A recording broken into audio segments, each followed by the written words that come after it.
From the University of North Dakota in Grand Forks, this is Studio One.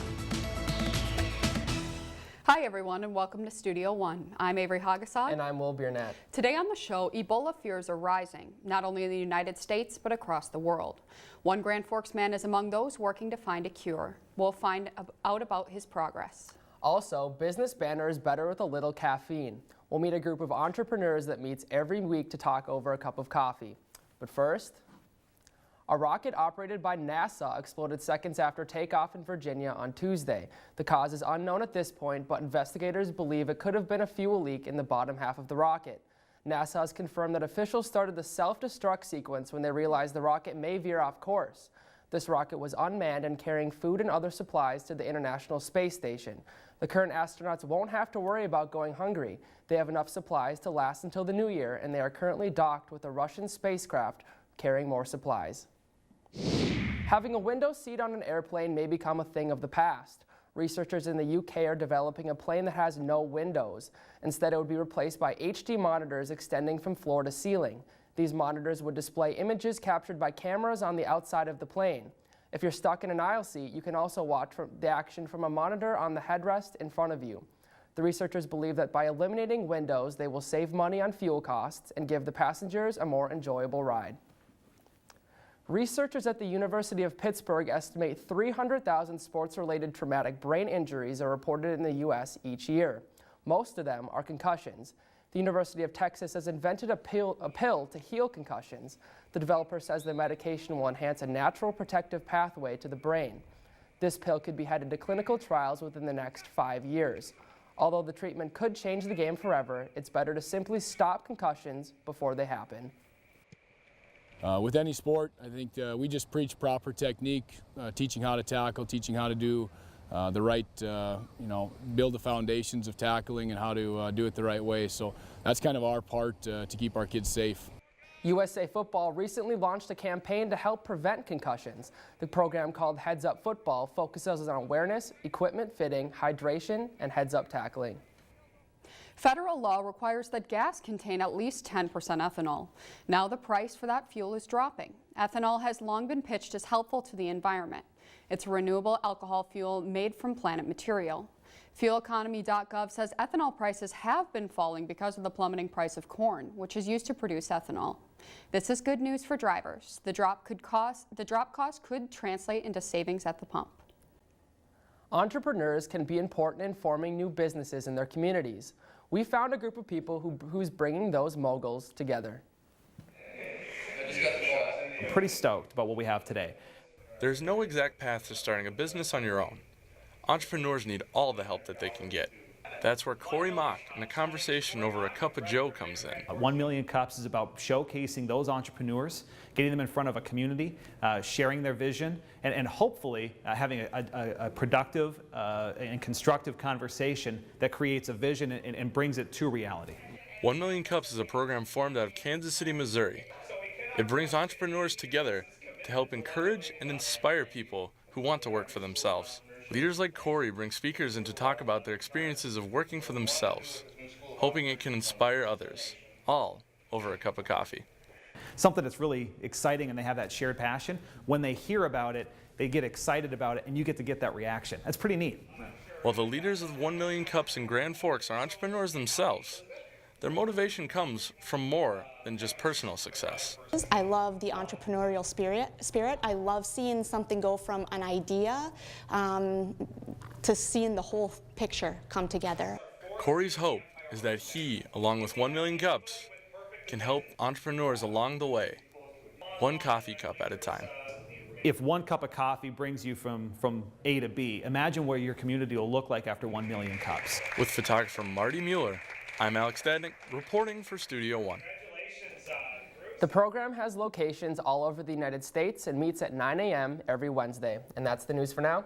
No, I'm impressed. That turnout was pretty great. There were so many people there. All right, thanks, Will. Let's go now to Scott Wolff for the weather news. Scott? Thanks, Avery. We're following a story over in Hawaii right now. There's a lava flow. The volcano on the Big Island is erupting. Lava flow is moving at about 30 feet per hour, so it's not moving very fast at all. Not really any threat to people, to injuries or anything like that. but it is threatening over a dozen homes that are most likely going to be destroyed. The National Guard has been called in to put up roadblocks just to make sure that people don't get too close, just to err on the side of caution. Homeowners have been allowed to come in to allow them to have their closure with their homes if they want to. The USGS said that this lava flow could be continuing for another 30 years. So an interesting thing about volcanoes, the volcanic ash can actually be seen on radar. So everyone's familiar with what radar looks like. The greens and reds is the rain, and the different colors mean different severity of rain. But how it actually works is pretty interesting. So this radar station is in Mayville, North Dakota. It has a range of about 100 miles, so it covers most of North Dakota into South Dakota and Canada, and northeastern Minnesota there, or northwestern Minnesota. What it does is it sends out a pulse, a signal that goes and bounces off whatever is in its way. So it'll bounce off this rain cloud, off the rain droplets, and come back. And based on when the signal returns and how strong the signal is when it returns, you can tell how far away the storm is and how strong the storm is, so how much it's raining. But it's more than just precipitation that can show up on weather radar. You can also get migrating birds or insects. You can get volcanic ash, like I said before. You can get what's known as ground clutter, which is anything that's on the ground, trees, buildings, hills. And you can even get wind farms showing up on the radar. So all the precipitation that the radar is showing goes somewhere, goes into lakes and streams. We talked to one group that was cleaning up a stream in Grand Forks. Nick Ralston is a researcher at the University of North Dakota who is also concerned about the environment. We're organizing what we call the Sustainable Cities Initiative. This is the first demonstration project. Nick led a team that picked up trash and chopped down dead cattails along the banks of the English Coulee in Grand Forks. This was for more than just looks. The algae overgrow because it's such nutrient-rich water, and once they overgrow, they bloom and then die. And then the decay of the algae is what smells so bad in the fall. Removing the cattails will help reduce the nutrients in the water and keep the algae in check. This is especially important in shallow, slow-moving water. During a hot summer, when it's only a matter of a couple feet deep, that will warm up way too fast, and that does tend to kill off the zooplankton that would normally eat the algae. More cleanups in the future will change the coulee and our attitude towards it. Maybe if we actually start seeing the coulee as a beautiful place, people won't be tossing litter into it or alongside it. Maybe they'll actually treat it with respect. The Sustainable Cities Initiative is doing more than just cleaning up the coulee. There's also some more projects that are going to be instated in Grand Forks over the next several years. That brings us around to the weather question of the week. How many radar stations are run by the National Weather Service in the United States? We have answers ranging from 122 to 217. Now, Avery, this isn't just in the continental United States. This is also Alaska, Hawaii, Guam, and Puerto Rico. All right, thanks, Scott. Now we're going to head on over to Will Biernat with a sports story. Will? All right, thanks, Avery. Many children these days are glued to their phones, computers, or playing video games. One group of children laces up their shoes and scores in a different way. Jackson Heinz is your typical 4-year-old. He enjoys being active and is overflowing with energy. Luckily for him, he won't have to wait until he can tie his shoes to start playing organized sports. About 4 or 5 years ago, we decided we wanted to get kids involved in physical activity and sports. Itty Bitty Sports is a Grand Forks YMCA program for children as young as 3 years old. Kids just like Jackson are encouraged to come out and learn the basics of different sports. It's one of our missions to build strong families in the community, and I think that's to get the kids started with physical activity with their parents is tremendous in that way. Basically getting him to interact with some other kids, hopefully teach him a little bit of discipline, but yeah, we'll see. One of the requirements of Itty Bitty basketball is that a parent practice with their child. They work together on dribbling, shooting, and even defense. I did a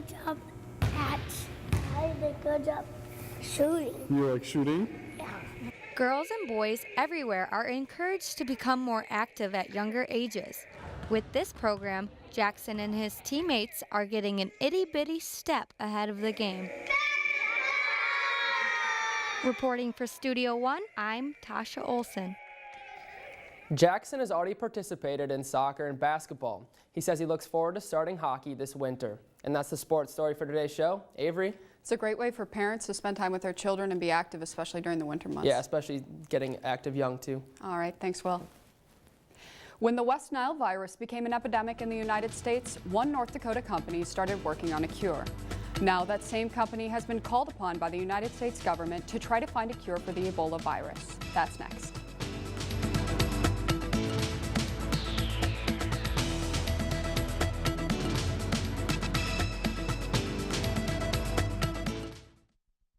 Closed captioning for Studio One is underwritten in part by NDAD, helping others to help themselves.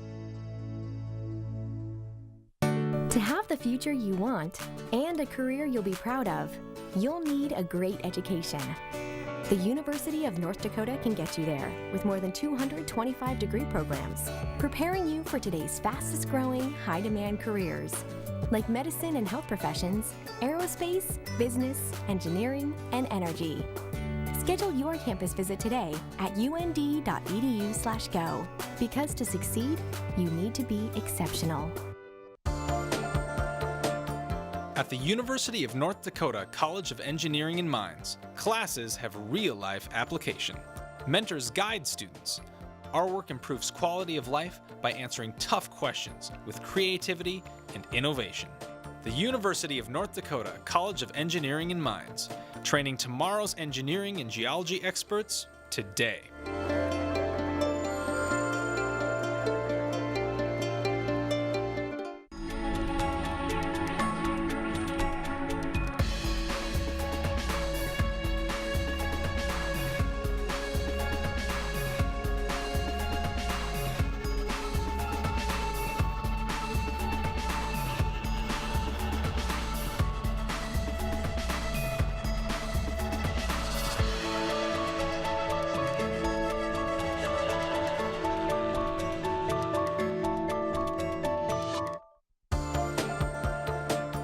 At the University of North Dakota College of Engineering and Mines, classes have real-life application.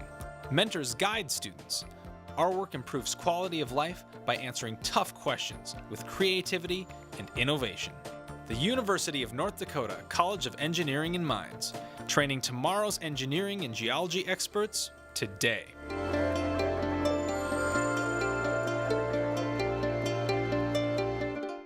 Closed captioning for Studio One is supported in part by the Listen Center, enriching the lives of people who have intellectual disabilities with choices in community recreation.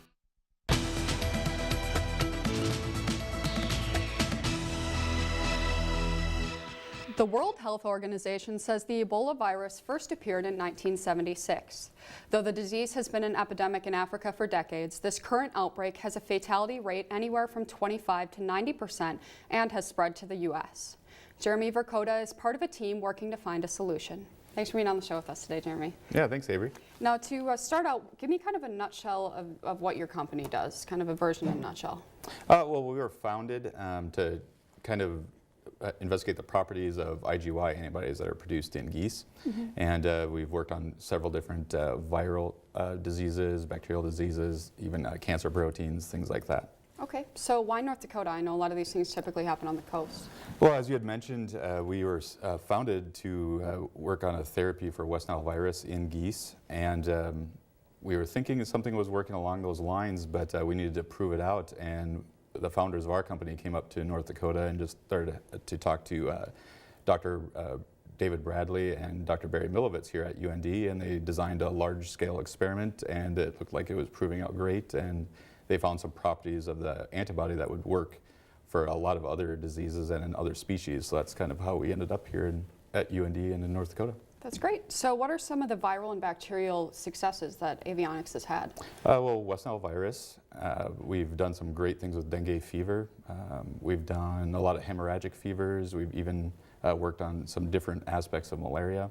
Okay. And then in the veterinary field, canine parvovirus, rabies, rotavirus, coronavirus. So you work with animals and humans, I suppose, yes, finding cures for things. So Ebola is everywhere in the news right now. I mean, everybody sees it every day. What is avionics working on in regards to the disease? Well, with Ebola, we've been able to make antibodies directly from DNA, so it's really nice because obviously you can't just send the Ebola virus all over the place for people to start working on a cure against it. So if you're just working with a portion of the DNA, it expedites things greatly, and so that's what we're working on right now. We have DNA ordered. We're going to be ramping up production here, and within 5 or 6 weeks we should have a good idea of what our level of production would be. That's great. That's quick. Yeah. So I know that the government had given you the okay to kind of do some of the testing. I mean, is this the only company that's been given this permission to do so? The government, we've worked with several different agencies, and I wouldn't say they gave us the okay to fund us or anything like that. We've just taken it upon ourselves to start production and give them something to look forward to, that, hey, this looks like it'd be a great cure, we should get behind this. I can't speak to who else they're working with. I'm sure they're, it's a big problem, so I'm sure they're going on all fronts, seeing who's going to get their first type of deal. Yeah. So why you guys use eggs? Was it goose eggs to work on things? Is that kind of what you're doing for, I mean, why do you use eggs, I guess? Well, one thing, blood-borne antibodies have some problems. It's really hard to get them clean. There are some antibodies, like the rabies antibodies, are made from horses. Okay. Eggs are generally regarded as safe. They're not quite sterile, but I mean they're a lot cleaner than a blood-borne antibody. So that helps. We can get a lot higher production on antibodies onto eggs, and also you're not really hurting the animal. You're just collecting eggs. So that's from a standpoint of animal welfare, it's a lot better solution too. Okay. So are you using this technique for the Ebola cure to find? Yep. Absolutely. That's what we do. We do everything with eggs. We have a veterinary product that's been in field studies now for about a year. We're working on licensing agreements, and that is actually going to be commercially available next spring, we're hoping, and that's all egg derived. Great. Now, how long do these processes usually take? We can usually ramp up production within 5 weeks to get testing done. To actually have a commercially viable product, there's going to be a couple months to build up that amount of massive antibody. Okay. So you're looking at a couple months time to get enough. Okay. So how would you feel if your company cured Ebola? I mean, that would be a pretty big deal. It's all over. So. Yeah, I mean, honestly, I think it would be all scared. I mean, because it's like we're a research company working on a small scale, not a ton of employees. So, I mean, if actually we had the cure, you'd have to get a lot of people involved, and there's a lot of issues, but it's fun issues to have, I guess. Yeah. So how confident are you that avionics will find a cure for this? I'm very confident. We've worked with a very close cousin called Marburg. It has a lot of the same properties, and we've actually made antibodies in very good quantities to Marburg, and I don't really see any reason why Ebola would be any different. Okay, so what's kind of the next process, the step in the process, I suppose, after you find a cure for something? If you were to find a cure for Ebola, then what would you do from there? Yeah, I'm very confident in the ability for the antibody to bind to Ebola, so it's a matter of what level of production we get, and if we can get those production levels, that's going to the FDA. The FDA would be the regulatory approval, so they would give us kind of a blueprint on how to go forward with the government. Okay, so is that kind of difficult to get at then? Yeah, I mean, there's expense in preparing all the documents. You have to have the right type of expertise. I mean, definitely it's a challenge going forward. All right, great. Well, I have my fingers crossed. All right, me Thanks too. for being on the show with us today, Jeremy. Thanks. Coming up, an 11-acre cornfield has done more than provide one North Dakota family with produce. This family pumpkin patch and corn maze has put smiles on people's faces since 1996. We'll take you inside, coming up next.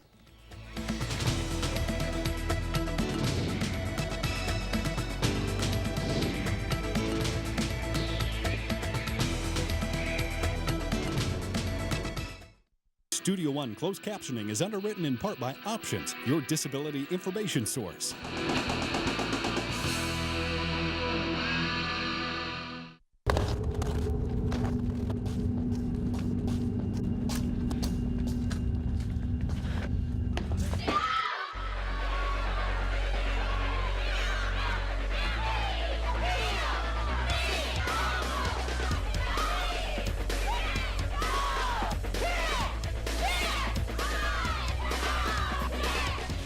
It's not the size of the woman in the fight. It's the size of the fight in the woman. To have the future you want and a career you'll be proud of, you'll need a great education. The University of North Dakota can get you there with more than 225 degree programs, preparing you for today's fastest growing, high demand careers like medicine and health professions, aerospace, business, engineering, and energy. Schedule your campus visit today at und.edu/go, because to succeed, you need to be exceptional. North Dakota is facing challenges in healthcare delivery. The University of North Dakota School of Medicine and Health Sciences is building a place to help meet the state's healthcare needs. In addition to a new structure, we're also building interaction between healthcare professionals while building a workforce through expanding class sizes. We're inspiring our youth to engage in healthcare careers and exploring ways to reduce disease. It starts here and ends here, building a better future for North Dakota.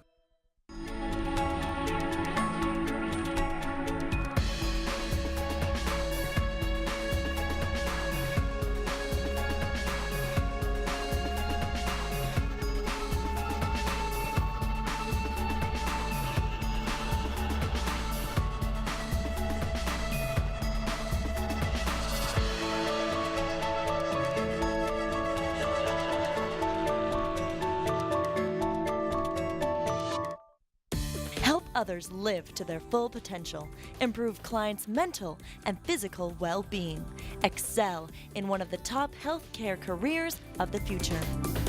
Occupational therapy students at the University of North Dakota experience high-quality education in small classes. Has to come to 45 degrees, even in a normal motion pattern. Your healthcare career begins at the University of North Dakota.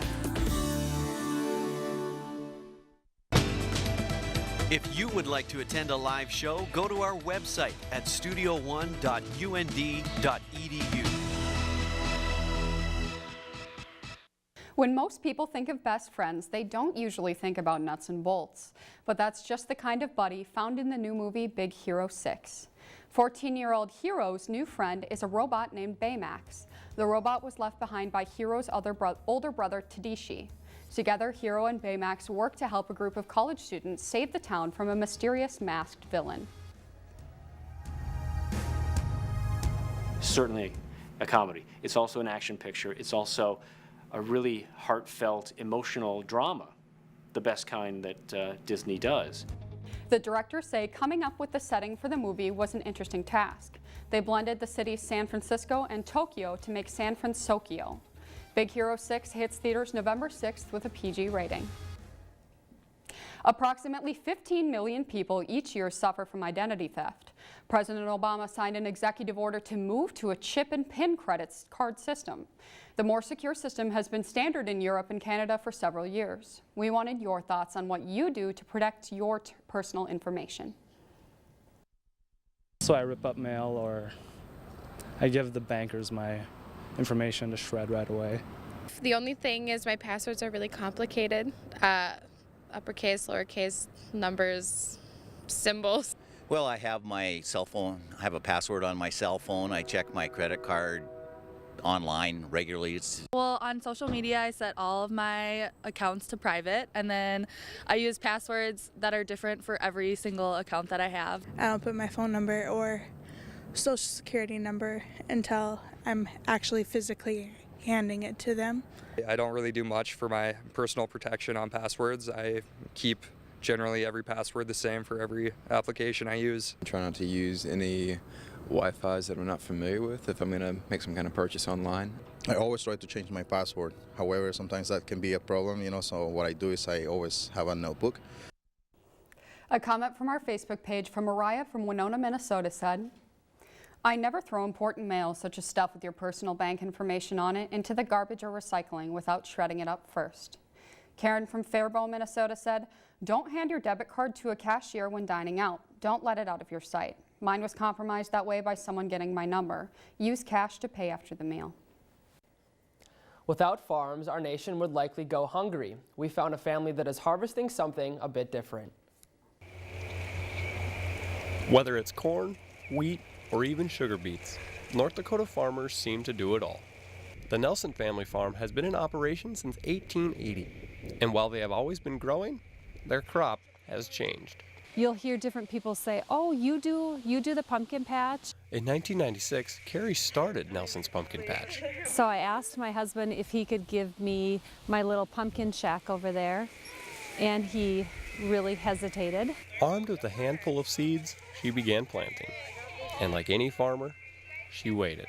You know, people kind of thought I was crazy, you know, and now I just kind of smile. And her smile grew along with the crowds.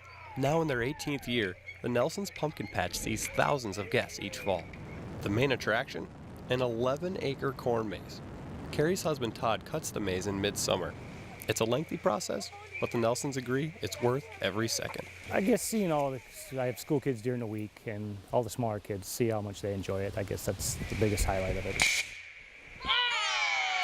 You don't even realize what a fun place it is because you're so engrossed in all the work. Right. But when you hear compliments, it's really pretty exciting. As fall comes to a close, many farmers will be reaping the rewards of their harvest. The Nelsons are no different. However, their cash crop is smiles. And now we went through the corn where you're supposed to stay on the path. I'm Marty Mueller, reporting for Studio One. Nelson's Pumpkin Patch offers a whole bushel of experiences for families. Activities include hay rides, a haunted house, and a corn cob cannon, just to name a few. Oh, that corn maze looked huge. Yeah, it seems like a lot of fun. Great, thanks, Will. Now Scott joins us in our studio with a final look at the weather. Scott? Thanks, Avery. We're actually looking at a pretty nice week coming up here. Warmer than average temperatures across most of the United States, particularly in the north and out west. And then we're looking at drier than average conditions in the southwest and into the central plains, wetter than average conditions across the northern part of the country and down the east coast, even into Texas. That brings us back around to the weather question of the week. How many radar stations are run by the National Weather Service in the United States? The answer to that is actually 164. So Avery, these radar stations are used by forecasters for what's known as nowcasting for severe weather, so they know where the severe thunderstorms are and where the tornadoes are inside those thunderstorms. Scott, you had mentioned earlier something about how they could track migrating birds too. I had no idea. Yeah, so they just reprogram it so it looks for birds instead of rain or snow. So it's actually pretty interesting. Oh, that is interesting. Thanks, Scott. Yep. And that's our show for today. As always, you can follow us through social media or get more information on our website. From all of us at Studio One, have a great week. See you next time.